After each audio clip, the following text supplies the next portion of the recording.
பார்வதி அம்மா பேசுகிறேன். தாய் இந்தியா நாடு பாரத் மாதா நீதி அரசரே, இன்னைக்கு இட்ட கணக்கில் டெல்லியில் ஒரு பெண்ணை எட்டாம் நாட்டு சனீஸ்வரி தலையில் உட்கார வச்சுட்டிய, ரொம்ப சந்தோஷம். இப்போ டெல்லி டு தமிழ்நாடு வரைக்கும் ஆட்டம் கண்டு போவோம். இவனுங்களை களை எடுத்துட்டாலே, முதலமைச்சரை பூரா களை எடுத்தாச்சுன்னா அடுத்தாப்பில் கீழே மந்திரி வந்துடுவான்.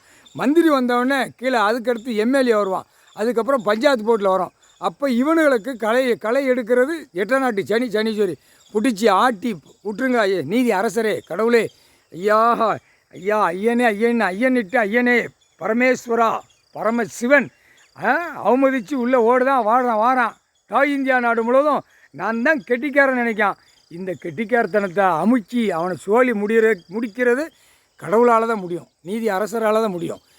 ஜட்ஜி இன்னைக்கு கணக்கு எழுதிட்டார். எழுதி எட்டாம் நாட்டு சனீஸ்வரி, எட்டாம் நாட்டு சனீஸ்வரி இரண்டு கணக்கில் பெண் இன்னைக்கு உட்கார வச்சுட்டாரு. இன்றைக்கி நீ உட்காரு சனீஸ்வரி, அவள் தலையில் உட்காரு, எல்லாம் சோழி முடிஞ்சு போவான். உலக நாடே சோழி முடிஞ்சு போவோம். உலக நாடே அவளை சனீஸ்வரி வச்சு உலக நாடு, தாய் இந்தியா நாடு, தமிழ்நாடு கூட இப்போ சீக்கிரமாக சிக்கல் பயங்கரமாக வரும். சனீஸ்வரி உட்கார வச்சாச்சு இன்றைக்கி நாள்.